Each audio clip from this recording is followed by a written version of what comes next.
Greetings, SciFiction universe. Everyone on the SciFiction grid. My name is Owen C. Cotter, right down here. I am your host on SciFiction. We are simulcasting on YouTube, X, Twitch, and Facebook. If you're joining us here today, my name is Owen C. Cotter. We've got all kind of goodies. Got an amazing guest coming here a little bit shortly. His name is Onrie Kompan. He's a super cool guy. He's got some awesome comic books. I'll let him talk about what he's got going on. Right quick, we're going to show his website. And a lot of news going on in SciFiction. Had to log in a little late today. Had some meetings and things, but we're doing good. This is Onrie's website. It's really cool. It's called OK Comics Online. He does a lot of stuff in comics, a lot of events and pop culture. He's got his own comic book series, several, I believe. And he also does stuff with selling and marketing comics and all kind of merchandising. It's a little bit of everything. So I highly recommend checking out his site at okcomicsonline.com. All kind of goodies. Everybody's having a beautiful weekend here at SciFiction. Let me bring my screen here down a little bit. And there's that. All kind of modes here. There we go. I'm in the bottom there. I'm zooming around. I can bring me down here a little bit. So yeah, we got all kind of cool goodies. Been a lot of stuff going on. Fan Expo, which we're actually met Onrie, is at Fan Expo New Orleans. Just got back from that about a week ago or so. Gearing up for some more stuff in late February and March. Might do a little Mardi Gras, might do some sci-fi pop culture floats and things for the Mardi Gras. Stuff in March, stuff in April, May, June, July. There's stuff going on almost every month, including maybe some other collaborations and things we have yet to announce. So stay tuned on that. All kind of goodies. But I'd like to, and I think in the Quantum Leap waiting room, Onrie's here. Let's see if we can bring him on here and talk about all the goodies. Good afternoon. How you doing, sir? How's your day going? I got you on two screens here on your site in. Yeah, I'm sorry. It's really cold here in Chicago. It's like freaking, I don't know, like 7 degrees outside. Yeah, it's not that cold here. It's freezing here. But thank you for having me here. What a pleasure. No problem, man. I love this site, man. It's a really exciting and ramped up. I love how you got the whole samurai. So we're getting to your book here in a second. Let's walk over your site here. I mean, you do a little bit of everything. I mean, it looks like you also do merchandise and memorabilia. Or? Yeah. So I have a couple like branches of my business. So when you see me at like a comic convention, I'm going to be selling all my all the comics that I create. So. Right. You know, first and foremost, I consider myself a creator. Yes. But because I'm also sort of like the guy who's front running all my own comics, I'm also selling all the books too. So, you know, my primary means of distribution is going to conventions and talking to good folks such as yourself and trying to convince people to give my comics a shot. So I have, self-published. I've been self-publishing now for 17 years, and I travel to various conventions throughout the country every year. And when I'm not doing that, and I'm at home and I'm stationary, I'm focusing on my the other side of my business, which is collectibles and things like that. Mainly back issue comips. And, like the pennants of like the silver and golden, or no, everything like modern. I mostly deal anywhere from anything I can get my hands on, really. But I try and make it fun. See, for me, I think comics, the biggest thing like standing in comics way is access. And so for me, I try and make comics accessible primarily financially. So, like whenever I do my sales shows, I usually put like cheap comics up there. I'm not looking to like deal in really high. Some great books, though. Yeah. This is actually all my self-published stuff, which I'll sell on there from time to time. But most of the people who are shopping with me, it's like these are people who shop with me on a regular basis, and so they have my books. So if I come on the air and I'm pitching my stuff every single time, I think that kind of throws them off for that. And it's also for me, like when I meet you at a convention, that's sort of like the start of our relationship, and when if I can convince people to come and hang out with me on my shows, and that's really where we get to explore comics more as a medium and where we get to like see what other kind of books are out there. And I'm a huge comics fan. I've been collecting them, and so like for me, it's always been about the stories, about the adventures. It's so amazing how these little things here. You can pick them Yeah. up, you can open them up, and experience It's a like a whole new world. universe And inside of each book. yeah. Yeah. Yeah. So, yeah, I mean, when I first started out, actually, I just focused on my own self-published stuff. That was Mhm. really kind of what got me going. And, it was always an uphill battle because I think I have a pretty um, unorthodox, like origin story in comics because, Yes. like, I did everything in spite of the fact that it shouldn't have worked out for me. Because most people Did don't. did though. That's good. What's that? I'm sorry. It said it did though. Yeah, I mean, it took a lot of effort, but yeah, primarily like when I first started out, you know, I just don't think that there's a lot of people who can get to where I did because Mhm. of um, how I went about doing it, and it's not like I've reached this like high level or anything like that. I'm not referring to that. Right. Basically, what happened was is I fell into comic sales by selling my own stuff. Okay. Because I knew that there was no other method of distribution. Like when I first Mhm. started making comics, it was like I had the same goal as everybody else. You want to get your book picked up by some big publisher, Right. hopefully like Image or Dark Horse or something like that. Mhm. And from there, you want to kind of leverage that to hoping you get work at like Marvel or DC or something like that, where you're working on bigger titles like Batman and Spider Man and Superman and all that. Like that is the typical like scale for like a comic book creator, right?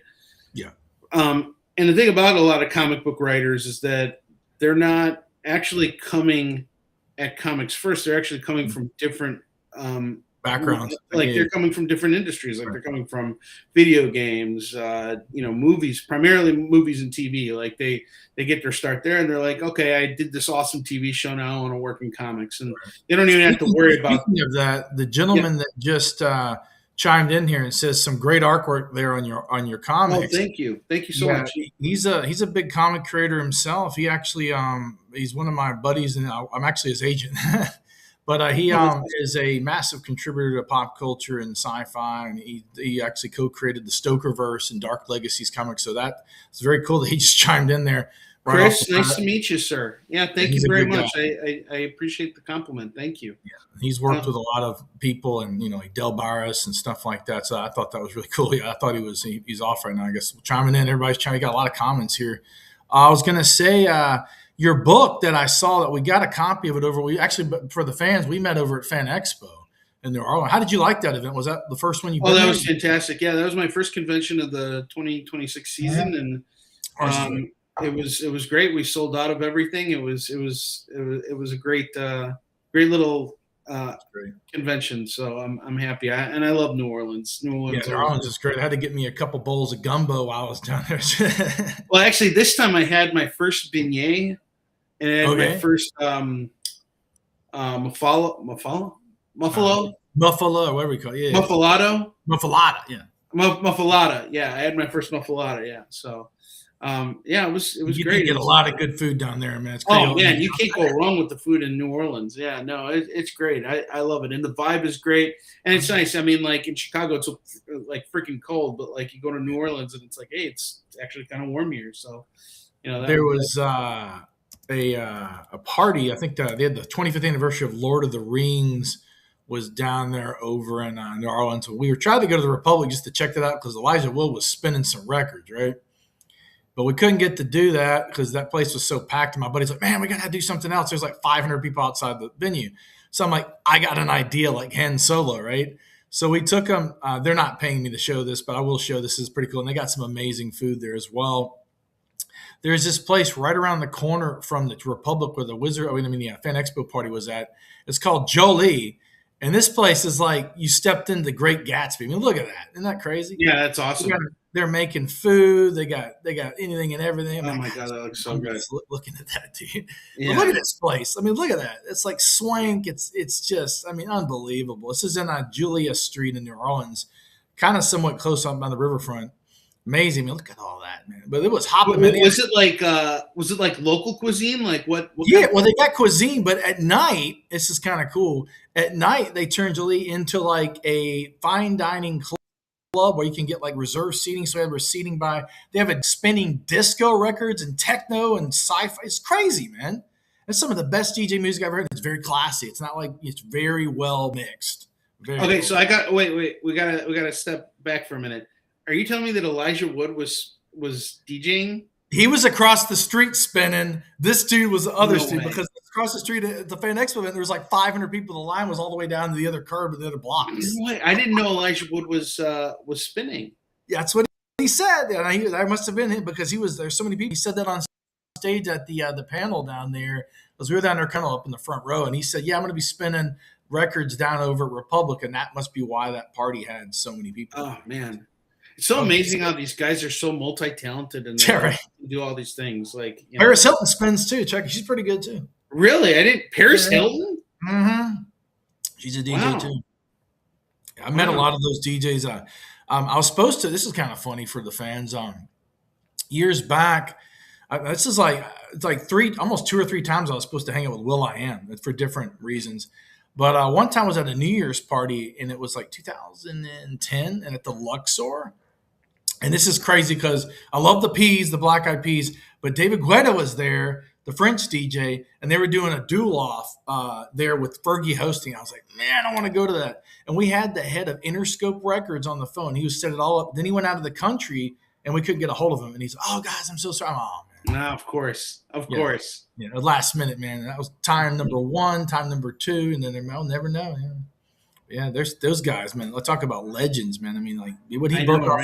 Right? Jeez. Anyways, comic books. You've got books that you created yourself. We were having such an interesting conversation. Now we're back to comics. But yeah, that Jolie place is cool. If you go back to New Orleans down there for Fan Expo, I highly recommend that place. On Saturday night is like the pinnacle because they have that DJ down there. And if Elijah Wood's back, we'd love to talk to you too and hang out with you if you're down about 500 people in front of that line. But that's really cool. Go ahead.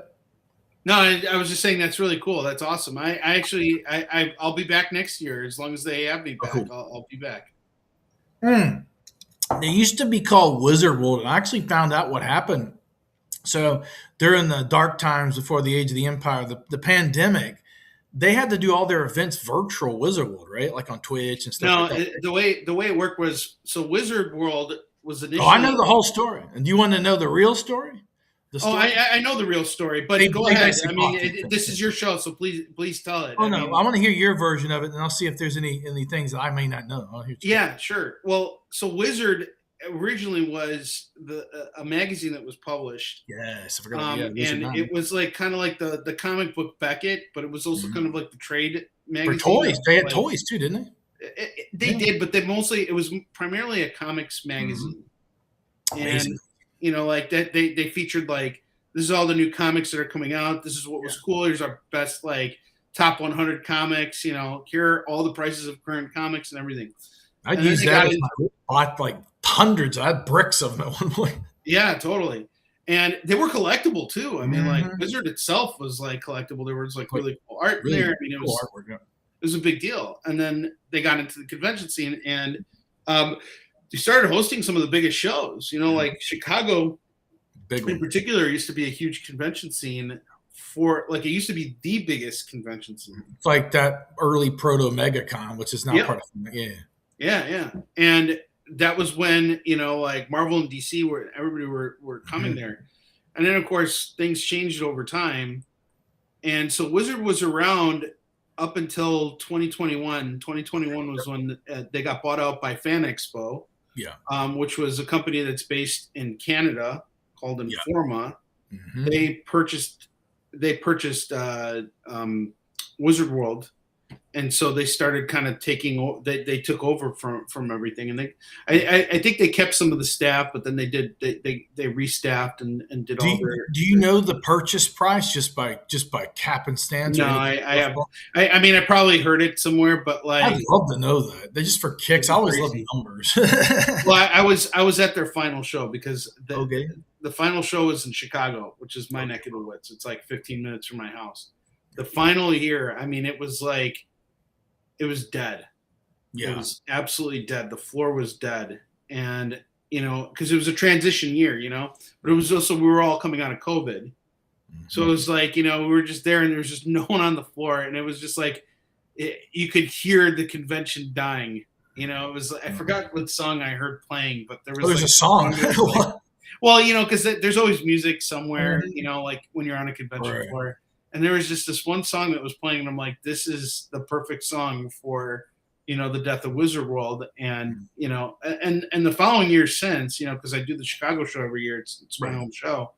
I think they've done a better job of packing up the show. I mean, I think they've done a good job. And I think they did I think they do a great job with Fan Expo. In fact, actually, in one of my books, Stan Lee wrote the foreword to that. Yes. Book. Yeah. And the picture of me and Stan together was actually taken on the floor of Wizard World New Orleans. Okay. So this was back in 2012. Mm-hmm. Oh, really, dude? That's crazy. Because we talked with I mentioned I told you I met him in 2013 on a business meeting. That's hilarious. When you yeah, that's crazy. I mean, well, Stan got around. He was out there for sure. Yeah. So but I have a lot of history with New Orleans too. It's a great city. I absolutely love it. It is, and Louisiana in general. Like I have a lot of family that lives in Texas and the Gulf Coast. Some of them, like my dad, lives near Mobile. My Uncle Johnny, who passed away about 2 years ago, was the DA of Jefferson Parish for like 25 years. He's like a literal legend. I mean, The guy is, oh man, dude, I don't know. It's interesting because like he was such a legend, but he did so much that I didn't know that he did. Right, like. For instance, when he died, one of the biggest child advocacy centers in the country was dedicated in his honor. And he did a lot of stuff for charity and law reform and just like, for instance, if you like are a kid, right, and you steal a candy bar, right, he would like first time offenders is what you call it. And he really changed a lot of things and did a lot of good stuff for a lot of people, and he knew everybody, man. It was like just like the stuff he would tell you couldn't take for granted, But yeah, I was trying to see if there was a picture of him or something on the internet. I couldn't find any of them right now, but there is some. But there was a big write-up on him. Of the people. Yeah, he was a good guy, and he was just a literal legend, and just in general a genuine dude. And he lived in Metairie, a very pretty modest place, and he just was just a total gentleman. And it was interesting to see like the things I didn't know because later in life he ended up getting really bad Alzheimer's. So I didn't get to get to really see him much because I was living in California. I lived there for about 6 years, and then 6-7 years, and I transitioned over to back to the Gulf Coast briefly. Here's the NOAA.com. I found it here. So I have to type it. Here you go. This is actually interesting for people that just like interesting stuff. So, or play screen. I'll show you this real quick. It's just pretty cool. If you ever watched the movie, the television series Fantasy Island, there's a funny pic in here. We always refer to it as his. So that's him right there. That's my Uncle Johnny right there. And let's see if I can bring this up full screen. This is pretty cool. But I was looking at this article and I'm like, man, this is some insane stuff. And he's a political way. It's going back home. Yeah, they've got this whole thing. So, anyways, political kingmaker Johnny Mamalides passes away at 90. Right, that's him. And these pictures they have in here, like there he is with the Louisiana governor. It's just exterior. He is, it's a whole bio. He's in the Museum of Law. There's the picture. So that's you have to, of course, pay for the thing to subscribe. But that's the picture there of him in the thing. So. That's like legendary stuff, Should make a movie about him. Yeah, they really should. He's a really interesting guy. Yeah, he's a very interesting guy. He was actually in the military as like an air traffic controller operator, and then he kind of parlayed. He's originally from Crowley, Louisiana, but then he's a Greek descent, so he came in kind of like my great grandmother's full Greek, so she spoke fluent Greek. She was like, I had her shipped in from Ellis Island to be my wife and my great grandfather. So I was like, there you go, right? Good baklava. Check that out. But I thought that was interesting because of the fact that all the people he knew, like actors and politicians, and I mean, he was friends with moguls like Steve Wynn and stuff like that, and probably comic book people too, I'm sure. But that was kind of an early introduction, I guess if you'd say, like into that world. And it's similar with comics. You've got, like you mentioned, Stan Lee, like the titans of comics, the titans of entertainment genres. To be that early on, and him doing that for so many years and dying at 90. I mean, you got to figure, like, Stan Lee was, what, 95 when he passed away, correct? Yeah. That's Yeah. wild. Yeah, it's a lot. It's amazing. It's amazing the kind of careers these guys, have, and what amazing lives. Like, there's nothing boring about it at all. Like they did some interesting things. Yeah. I always like Stan Lee from the fact that, he had he's like a storyteller. If you ever see the old interviews with him, he would just tell stories about anything from his comic book years to his experiences. One of my friends, they produced a documentary of sorts. I don't know if they were going to, it kind of got hung up in limbo land. There's like a Stan died. A lot of people in the documentary died. It was called From the Bridge. And it was the story of the evolution of pop culture fandom. And it had the last footage of Stan Lee ever recorded on camera, like a lot of them. Wow. And everybody in it, from Nichelle Nichols, who's also passed away, Neil Adams had a full expose with him in there. It's a documentary. Had George Takei from Star Trek narrated. Had anybody and everybody was in that thing. Tom DeSanto. But they had a massive panel at Comic-Con back in 2017 or 18 with, like, I think it was Hall G or Hall H. And it was recommended by Yahoo Entertainment. I think it's like the #1 must-attend panel. Well, here's the thing. It's centered around a focal figure that's evolution to pop culture. He created the Starlog magazine and Fangoria, Kerry O'Quinn. I don't know if you know that name.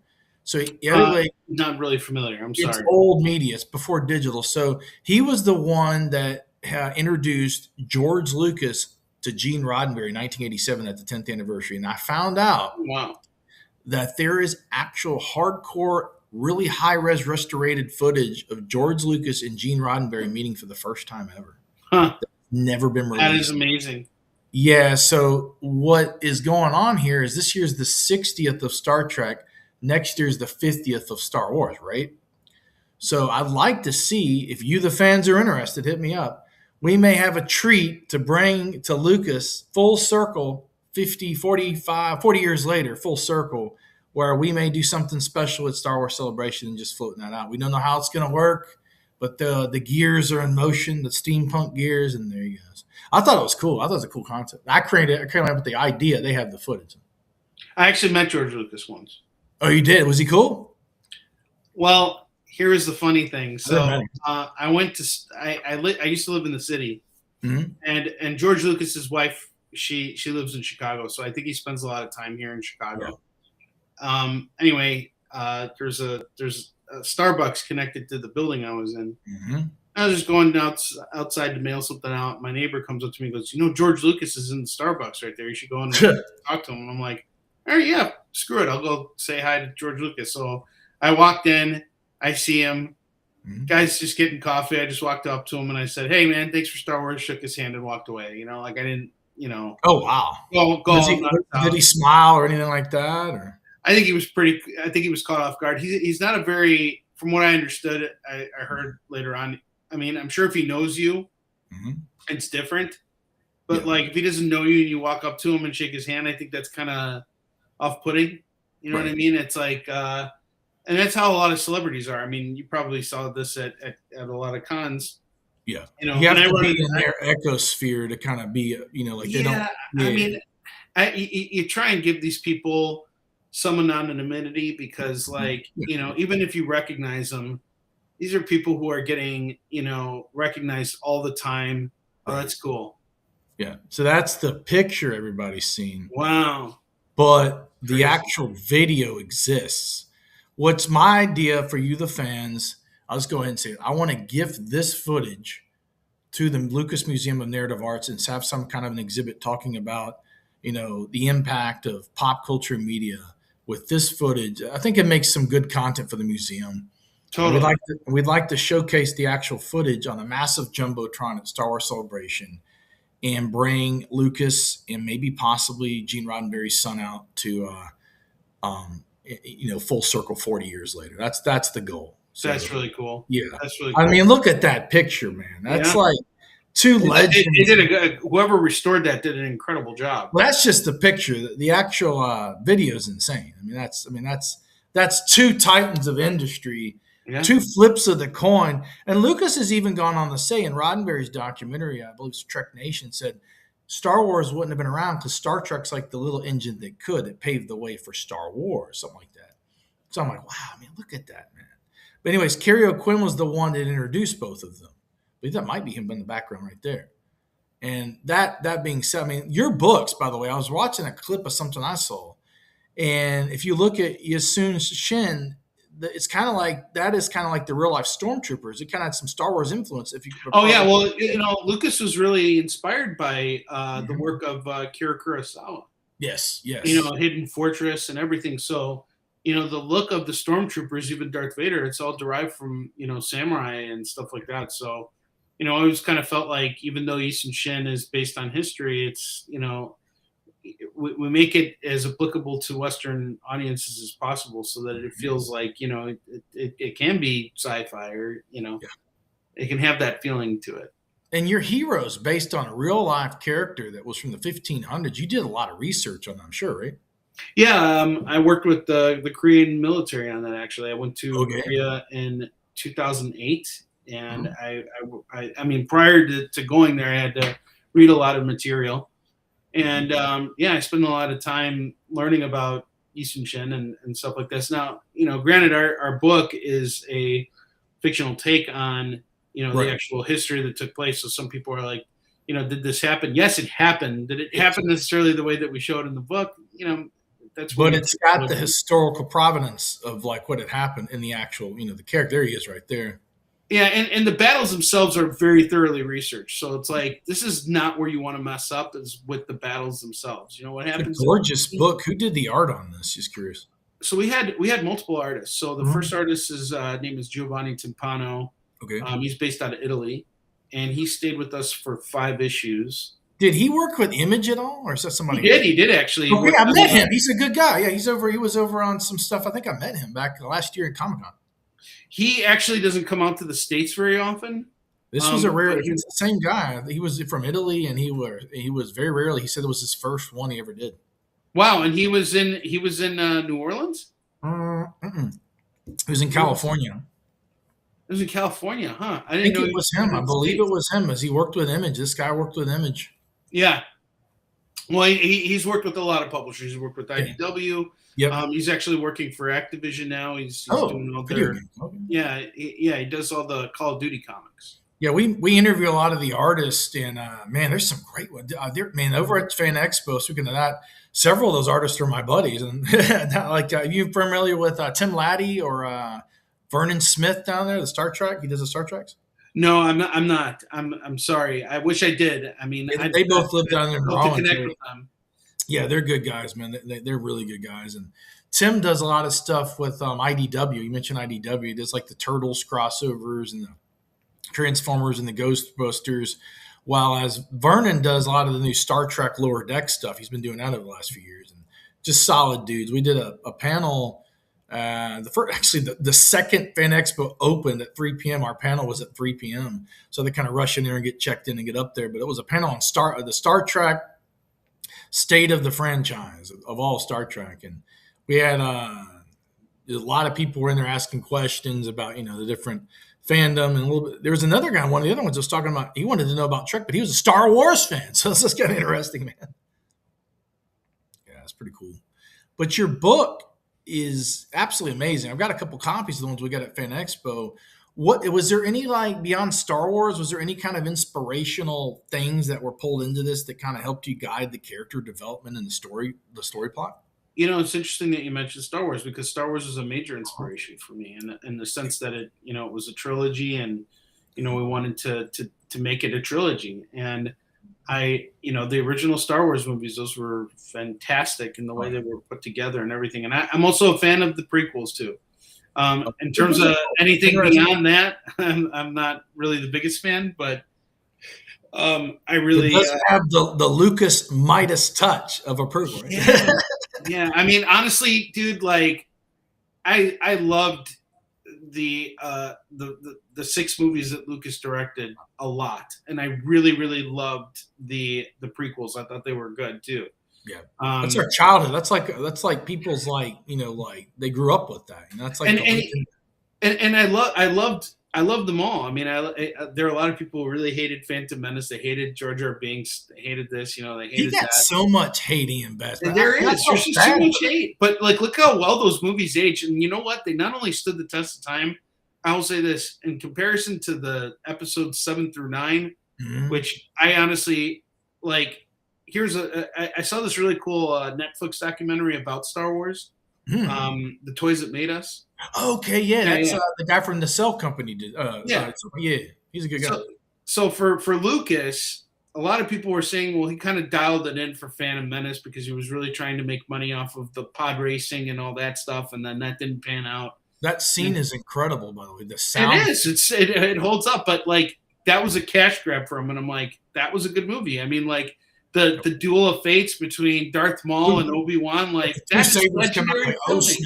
snap. Yeah, that was awesome. You know, even Clone Wars was great. Mhm. And the story it was telling, and it starts out on this light path, and then it ends on such a dark note. And I was like, oh man. And then you see the original trilogy, and it's like those movies have such different meaning. And with Easton Chin, it's a similar thing. I mean, this is about a 7-year war between Korea and Japan when Japan invaded Korea. And the book that you're actually looking at here, that's our second collection there. So that would And be like the Empire Strikes Back. that's exactly right. That is exactly right. And it's literally what happened in history. So it's not like I just made this up here. But Lee Sung-shin was outnumbered 10-1 against the Japanese when they invaded Korea. This all actually happened. And he was the only military commander in Korea who was really prepared for the Japanese invasion. The only problem is that he had no support from his government, and he had a very, very tiny fleet, which he had to now contend against all of Japan with. Right. And he was so well prepared and so knowledgeable of their terrain that he was able to overcome and overwhelm the Japanese, using cutting edge technology. Shin implemented ironclad warships 400 years before the U.S. Civil War, and he never lost a battle. Like historically, he won 23 straight victories against the Japanese, who's outnumbered 10-1. But in the middle of this war, Japan realized like, we got to get rid of this guy because he is such a problem for us, and they couldn't defeat him in battle. Yeah. So what they did was they found a way to get him removed from his from his station as admiral. And the way they did it is they manipulated the king, because the king was like really easy to manipulate. Right. And he got arrested by his own king, beaten within an inch of his life by his own king. And then his incompetent rival was put in charge of the Navy, and he gets the entire Navy destroyed. And this is in the book. This is in the book. And this is all in real life, too. This all actually happened. So there was nothing left but like 12 ships. Easton Shin's beaten like to near death. And the king's like, all right, we're putting you back in charge. And he goes on in the next battle with only 12 ships. He goes up against the entire Japanese Navy, comprised of 333 battleships. And in 2 hours, he ends up killing like 18,000 men, destroying a third of the fleet, like destroying a third of the Japanese Navy, and like killing the enemy commander. Like he literally cut off the enemy commander's head. And after that, it was like Japan wanted to get the hell out of Korea. They were like, we're done here. Like we can't. This guy's crazy, So but it's just like Empire Strikes Back. It's like the same idea. When the Empire Strikes Back, it's like things look like they're going really bad. And that's what I think it was so heightened about it. But of course, it was also the big revelation of Darth Vader being Luke Skywalker's father. I think that also had a big impact. Like the big secret reveal towards the end of the film in Cloud City. That was a great film. I mean, that film for sequels is probably the best or one of the best sequels ever made. You want to know something that's crazy? So my editor and co-writer on Soon Shin, he actually um, worked with one of the writers on Empire Strikes Back because Okay. he was in the Marvel bullpen, Okay. and uh, they named a character after him. So remember when Luke got um, the into the X-wing with Okay. his co-pilot Dak? Was it Dak? Yeah. That was Yeah, good. David Anthony Kraft. That's my co-writer on Soon Shin. He was. That was interesting. I was kind of hoping he'd have more screen time, that character, because he had that quote. He's like, "I feel like I could take on the whole empire by myself." Something like that. Is when he gets in that little speeder. Well, that's the spirit of Dak actually, and yeah, he taught me everything I know about comics publishing and everything. We wouldn't be where we are with Soon Shin without him, but he unfortunately passed away from COVID in 2021. So I lost some buddies during that too. Several friends actually. That was the dark times before the age of the empires. Literally, the impact of pop culture. Just curious. You sell comics, you make comics, you're into pop art, you go to the conventions and network with the fans. What does all of that mean to you, and what are some of the things that you've taken in your life just from pop culture in general and the art form and all that? Well, that's an excellent question. It kind of segues back to what I was kind of starting out with. Yeah. Like in terms of like the traditional, trajectory of a comics creator, and how these guys usually come from other places and all that. So I knew I wanted to be in comics. I knew this is the place for me. And so I just quickly learned, when I started publishing my stuff, and once I got rejected from all these publishers. So I got rejected from everybody. Dark Horse, Image, they all said they wanted nothing to do with me. Hey, Todd McFarlane got rejected like a billion times too. It happens, it's this part of the business. You got to have thick skin. I still get rejected today, so that's part of the game. But hustling, I've learned something the other day. Not to interject, but you're the CEO of your own life. You can promote, fire, and keep whatever people around you. So that basically you create your own destiny. Yeah, that was interesting. And that was exactly kind of what I was getting to. Is I realized, okay, these guys are trying to kind of tell me something here, and so I got to show them that my book can sell. Yeah. And so I started going to local comic shops and distributing my books over there. And what they would do is they would take my books and they would put them in the way back of the store where no one could find them. And I would go back every Wednesday and see what was going on. And I found out that no one was buying the books. So I actually came one Wednesday and I started hand selling books to customers and got them to pick up the books. And suddenly the stores made money. And then they were like, cool, we'll stock up more books. And when's your next issue coming out? And when's this happening? And good.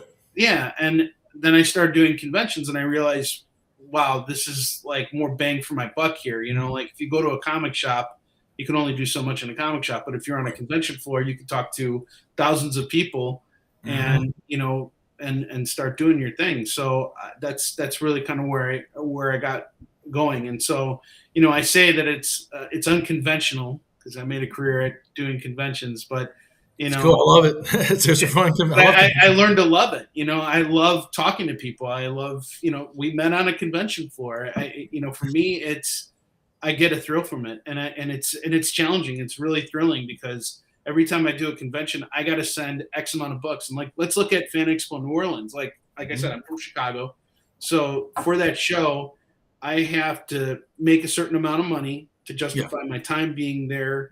The table space, all the costs associated with doing a convention, it all has to make sense. So, I shipped out about 300 pounds of books for that convention. Wow. How many books was that? It's going to be like hundreds, right? Yeah, it's about a couple hundred. Yeah. But over the course of the 3 days that I was there, I sold through everything. I came back with nothing. And that's always what I'm aiming for whenever I do conventions. And it's not just to sell out on day one. I want to sell out like as close to Sunday at 5 as possible. Of course, if I have a couple hours to spare on Sunday, that's always nice too. But, this year was probably the third time that we sold out in New Orleans. Oh, that's great. New Orleans is a really good pop culture community down there. Man, and you got a Star Wars themed Mardi Gras parade, Crew Chewbacca's. Oh, that's really cool. Well, what's really awesome about New Orleans is when the show is taking place, because usually January is like a dead time of the year. And Pinnacles. so The this show beginning of really, each year is Fan Expo in Orleans. yeah, I mean, I just love the fact that people are there and so early in the year they're ready to, Yeah. buy comics. So like that's really great. I really appreciate that. Speaking of events, are you going to be at any other Fan Expos, any other events coming up over the next couple Oh months? yeah, yeah, yeah. I'll be at MegaCon for Okay. them, and man, there's just so many of their shows out there that I They've got a do. whole bunch of. There's two separate groups of shows. You got MegaCon, all the Fan Expos from like Portland. There's tons. I'll be in Denver. They do Okay. Denver as well. Chicago. I'll be at their Chicago show. It's funny because there's just so many different organizations that put cons together. Yep. So I already did two. So Fan Expo had New Orleans, and then the following weekend they had Portland. So I was just at those two, and then I'll be doing MegaCon, Fan Expo Denver, Mhm. Chicago. So I Do do you a do bunch of. only the big? I like to call them corporate events, but they're more structured. Do you do any of like the ones that are more you know fan smaller? I guess you wouldn't say small, I don't know, but more fan intimate. Like maybe 1,000 that's compared to like 30,000. Do you do any of those, or 2, 3, 4, 5,000? Sometimes what I mean, I'm doing so many big events. Like for me, I'm always about volume. Volume is where I'm going to make Sure. the biggest, get the biggest bang for my buck. Yeah. But like, and so it's like, and I do about 20 of these a year. So it's like by the time I've done all 20 of them, I'm like, and It's a I'm lot. working, Like I'm you're going working on the tour entire. like a rock star or something like that. Yeah, it can feel like that, but I'm certainly not living like a rock star. I mean, like I'm staying in like dingy I hotels. found almost like a foundational law engraved in the universe, or by the God Himself. Basically, whatever you believe, but it takes about 15 to 20 years to build something viable, but it takes probably 20 to 30 years to get into, like, by default, just the money or whatever, by the hard work. So it's a very long, tedious project. So it's best to start immediately once you graduate high school I and agree. spend like 20 years. So yeah, once I you're mean, about 40ish or yeah, whatever. I mean, here's the thing though. I think a lot of people have this romanticized idea of what it is. It's like I get to work for Of myself, I course. get to be my own Yeah. boss, but there comes a responsibility with that. It's like Mhm. those need to get paid. When things get screwed up, it's on me to resolve the situation. Of Some course. things can't be resolved, so I have to face that. It's like they're it's wonderful, but it's also there are consequences, and there are all kinds of things that I have to consider. Like a lot of people say, well, you know, there are easier ways to make money, and then I believe that. I think there are easier There's ways always to make other ways. money, Yeah. For sure. but I'm not driven by that. There's some people who are driven because they want to make a lot of money, Mhm. and that's all they care about is they just want to make a ton Trust of me, I money. know a lot of people like that, man, and that's all they think about is money all the time. They don't, and like a lot of these, like now it's modern. You've got all like streaming, like we're doing now. All these tools on social media, like you got a lot of influencers and people like that. We're not by any means what you call Mr. Beast or anything like that. We love them, all those creators, but I'm saying like the thing that really, like in our stuff we do at SciFiction, a lot of these live streams are, we just put them on here. We have a few sponsors here and there, like you talk about going to these events, you do 20 events a year. If you calculate hotels, whatever kind of hotel it is, flights, and you've got a handful, like say you got 2 camera operators or whatever, and me, and then you've got equipment costs and server costs, it gets to be a lot of, it's like you said, it's a whole time thing. And say like, for instance, your brother or your sister's from a different field, like, or whatever. But, well, I don't understand that stuff. There's all different. People come from different areas. Like these comic creators may come from entertainment, then they're comic creators. But sometimes it's hard. In maybe 2 out of every 10 people may not understand whatever you're doing, whether it's comics or whatever. They Yeah. may not, because everybody wants to fit in that cookie cutter little thing. A lawyer, a doctor, a real estate. There's no. I tried to do that with comics, honestly. Yeah. Like it's like I want to just be a comics guy, like I used to say comic creator, but like Well, we got comic creator on here right now, but we've got. I was going to put as many titles as I could. Problem is, it'll be a text all across the screen. We can see each other. Well, like I have a very Yeah. unconventional role in comics. Like Yeah. I've been in this business for a long time. I know a lot of people in this business, but I'm not known for working on any particular comics other than the ones that I publish for myself. Like I did a Tales from the Crypt story. Dude, I love me some Crypt. I Yeah. got an EC comic while I was at Fan Expo, by the way. Oh, really? That's awesome. Only That's really one or cool. two I've seen the whole con floor, dude. I can show you the Tales from the Crypt book. Oh, dude, what you got? Hold on, Let's see hold on a this. second. And I'll tell you, it actually. So this is Let's see what we got here. this is it right here. Ooh, boy. And the deal with this is actually kind of interesting. So Nice. I got this job because my buddy he It's a gorgeous used to run cover. a publishing company called Paper Cuts, which has since sold. Which has since been sold. But at Good one point, company. Company. at one point they got the Tales from the Crypt license from EC Comics, and they're like, we're going to make new stories. And so they asked me to they actually asked my editor Dak if he wanted to do a story, and Dak said, yeah, sure, but like let's bring Onrie in, let's get him a credit. And so they were like, okay, cool. So I was now tasked with writing a story that me and my editor would kind of go back and forth on, you know. And so the theme was zombies on Wall Street. Like I had parameters. And I actually came from a financial background. I actually used to work on Wall Street for like 10 years. And I absolutely hated it. I hated everything about it. So you had come from a finance, but you did like Wall Street brokerage or? No, actually, I worked for a hedge fund. Okay.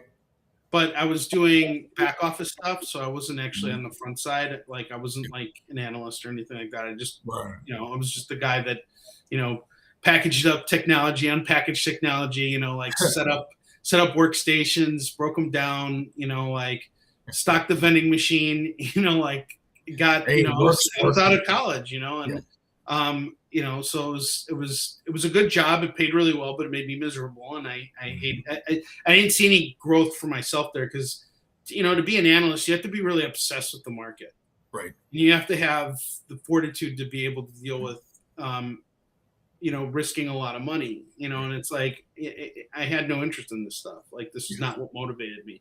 So it was just sort of like, okay, well, we'll keep you here, you know, since you're not interested in this stuff. So I decided to use those experiences to write that Tales from the Crypt story because I really hated my job, and I saw how these analysts, a lot of these analysts were actually cool guys. They're not bad people, but you know, every once in a while you'd meet these guys, and they would sort of put a value on you as a person on whether or not you actually made money for the company. Does this guy make any money for us? And it's like, you know, there's more to a person than how much money they bring in. It's like that in real life too. It is. Yeah. So yeah, that was kind of what inspired my Tales from the Crypt story, and so that was really cool because I got a chance to kind of share what my experience. What issue is that? I want to read this. This looks. Yeah, it's issue 1. Okay. It was published in 2016. This is the cover A. Issue 1, cover A, 2006. I can remember that. Okay. Cool. Yeah, and it was published by Paper Cuts. Paper Cuts. And I have some copies. I mean, I can. Totally, I love a copy. I'm a Tales from the Crypt fiend. I love book, and that book plot sounds amazing, man. It's awesome. Well, I mean, it was one of 3 stories, so there were 3 stories in there. So it was just like I think our story was like 6. What were the other couple stories? What were those about? You know. So the other ones were. Hang on, just a second. This thing is tied up here. Kind of tight. You got to take it out of the package. You're going to make it break. Yeah, lower the value of it. Yeah. Let's see. The first one says comes divestment. Okay, that must be yours, right? No, that mine was called Zombie Bank. This one was, I think, about. I read them all. I read the whole book, but I don't remember. Those stories are always addictive to read too. I know, and they're so short, which is great. But man, there was the Werewolf of Wall Street. Okay, that was one of them. That's cool. You know, and it's like there was some cool artwork in there. Dude, look at that. Let me see that. Let me bring that up here. And this is not my story. This is the other story in the book here. So we got it's too small screen. We got so many tabs. There you go. Boom. There it is. Look at that art, man. That's insane. Yeah, no, Glossy print, look gorgeous. I mean, yeah, they did a good job with this. I was sure really did. pleased with it. That's amazing. Well, I got to ask, like we're wrapping up. We got about 2 minutes. By the way, this for fans listening to this on Subspace Radio Network. We'll be airing this. See what's today? It's coming Wednesday on 7 p.m. CST, 8 p.m. Eastern Standard Time. We'd like to thank Subspace for having us on, and also we'd like to thank you, Onrie, for joining us on Subspace Radio Network as well Awesome. as the Yeah. Livestream goodness.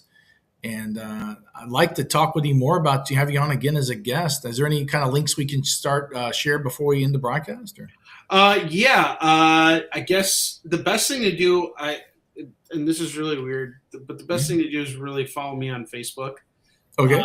We followed you this morning, so we got you on there. Okay, You got to follow you. The fans got to follow you too next. Yeah, perfect. So if you follow me on Facebook, that is really the best place, and I'll drop the link here.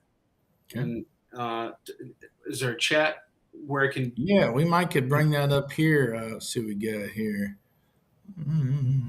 Computer. There it is, right there. Yeah, that's me. So yeah, if you follow me on Facebook, I'll follow you right back. And I do live broadcasts twice a week. Okay. So I'm on the air 4 hours a week. Streaming comics, and sometimes even more. We'll see how things are going.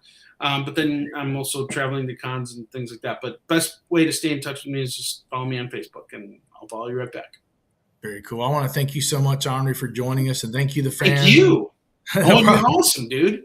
Thank you, sir. And your uncle sounded like a really awesome guy too. He's a legendary dude. My grandfather was equally as legendary. We'll talk about him next time. Yeah, next time, dude. Anytime. Yeah, thank you so much. Some stuff with NASA. There's some other stuff there too. Space. We just scratched the tip of the iceberg over here. We did. Well, I'd like to bring you back, Onrie. I hope you have a beautiful evening, and You too, stay man. tuned. And you, the fans, stay tuned. We'll see you later next time. Same bat time.